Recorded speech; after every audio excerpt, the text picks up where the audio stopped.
नमस्कार दोस्तों अगर आपका भी यूएन नंबर डिसेबल हो गया है जिसकी वजह से आप काफ़ी ज़्यादा परेशान हैं और आप जानना चाहते हैं कि पीएफ के अधिकारी यूएन डिसेबल को लेकर क्या कदम उठा रहे हैं, क्या आपका यूएन इनेबल करेंगे भी या नहीं करेंगे।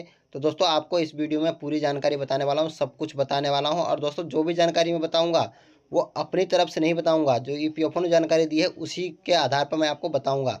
दोस्तों जैसा कि आप लोगों को पता ही है कि ईपीएफओ की जो सीबीटी की मीटिंग होती है वो समय समय पर होती रहती है और इस मीटिंग में कोई भी अगर फैसला लेना होता है, छोटा बड़ा कोई भी अगर निर्णय लेना होता है तो इस मीटिंग में लिया जाता है, या अगर कोई भी बदलाव क्या करने को होता है तो इस मीटिंग में क्या आता है, उसके बाद सर्कुलर जारी किया जाता है, उसके बाद अपडेट किया जाता है। और इस मीटिंग में जो भी बात होता है, जो भी फैसला लिया जाता है उसका पीडीएफ यहाँ पे अपलोड कर दिया जाता है जिससे कि आप लोग पढ़ सके। तो यहाँ पे दोस्तों आप देख सकते हैं 10 फरवरी 2024 को जो सीबीटी मीटिंग हुई थी उस मीटिंग में जो बात हुआ था उसका यहाँ पे पीडीएफ अपलोड कर दिया गया था और यहाँ पे जो है क्लिक हेयर का लिंक दिया गया, इस पर आप क्लिक करेंगे तो ये पीडीएफ डाउनलोड हो जाएगा। उसके बाद दोस्तों कुछ इस तरह का जो है पीडीएफ खुल के आप लोग के सामने आ जाता है। अब दोस्तों ये इस पीडीएफ में जो भी सीबीटी मीटिंग में बात हुई थी, जिन भी बातों पर चर्चा हुआ था, जिन भी बातों पर विचार किया गया था वो सभी यहाँ पे ऐड कर दिया जाता है। आप देख सकते हैं दोस्तों ये 418 पेज का पीडीएफ है और इसमें जो भी बात हुआ होगा सीबीटी मीटिंग में सभी यहाँ पे ऐड कर दिया होगा, जो भी सवाल जवाब होंगे सभी यहाँ पे ऐड कर दिए होंगे। अब दोस्तों इसमें आपको ज़्यादा कुछ नहीं बताने वाला हूँ, यूएन डिसेबल को लेकर जो बात हुई थी वो मैं इसमें आपको जानकारी देने वाला हूँ कि वहाँ पे क्या बात हुआ, कब तक आपका यूएन नंबर इनेबल होगा, किसके द्वारा आपका यूएन नंबर इनेबल किया जाएगा। तो स्क्रॉल करके थोड़ा नीचे को चलते हैं 7 नंबर पे। तो दोस्तों यहाँ पे 8 नंबर पे दिया गया है श्री सुनकारी मलेशम सैड दैट, यानी कि श्री सुनकारी मलेशम द्वारा पूछा गया था, वहाँ पे यूएन ब्लॉक के लिए चर्चा किया गया था। आप यहाँ पे देख सकते हैं, ये यहाँ पे दिया गया है, देख सकते हैं।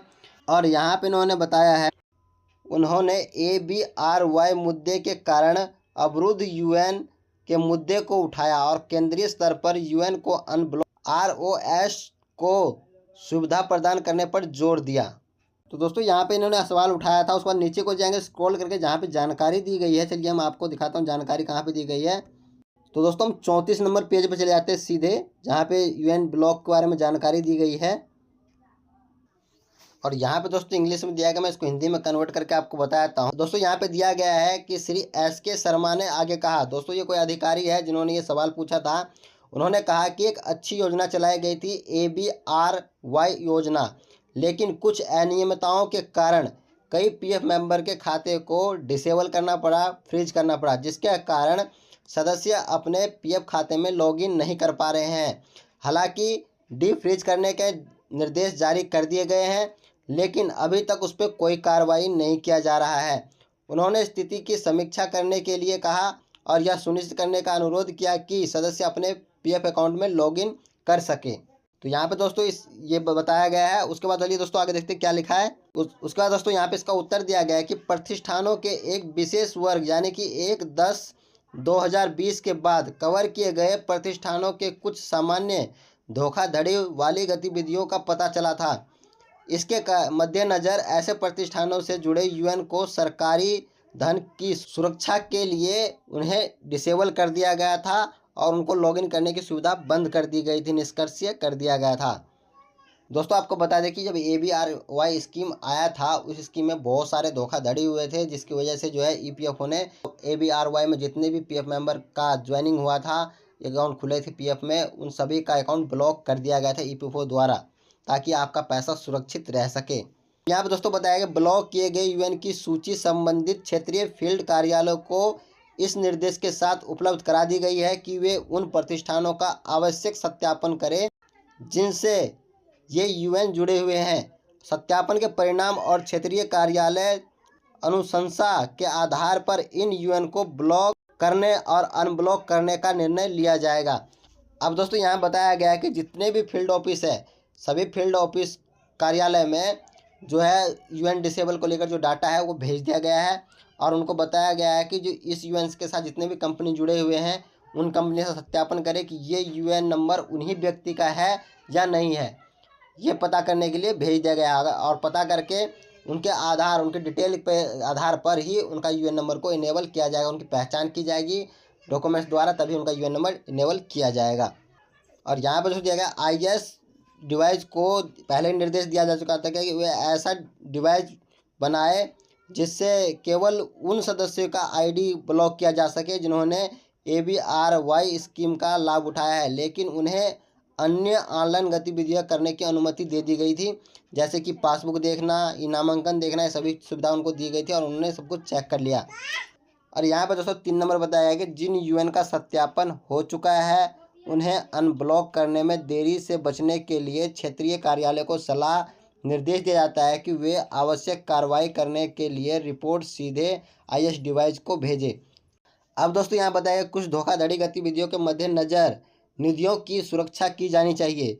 जब भी ऐसी शिकायतें प्राप्त होती है तो वास्तविकता की जांच करने के बाद ऐसे खाते को अनब्लॉक करने के लिए आवश्यक कार्रवाई की जाती है। दोस्तों यहाँ बता दें कि अगर कोई भी शिकायत पहले आता है और उस चीज़ को बंद किया जाता है उसके लिए, तो उसको पहले जांच की जाती है कि ये चीज़ उसी का है या नहीं है, तो उसके बाद इसको अनब्लॉक किया जाएगा। दोस्तों यहाँ बताया गया कि आपका अगर UN नंबर डिसेबल है, और डिसेबल है तो किस कारण से डिसेबल हुआ है, तो वो कारण जो है EPFO के पास है जो ये कारण है, तो वो इसके जांच करेंगे कि ये कारण सही है या नहीं है, इसका जो UN नंबर इसी का है या नहीं है। वो जांच करने के बाद इसको इनेबल करेंगे। यहाँ इसी के बारे में बताया गया है।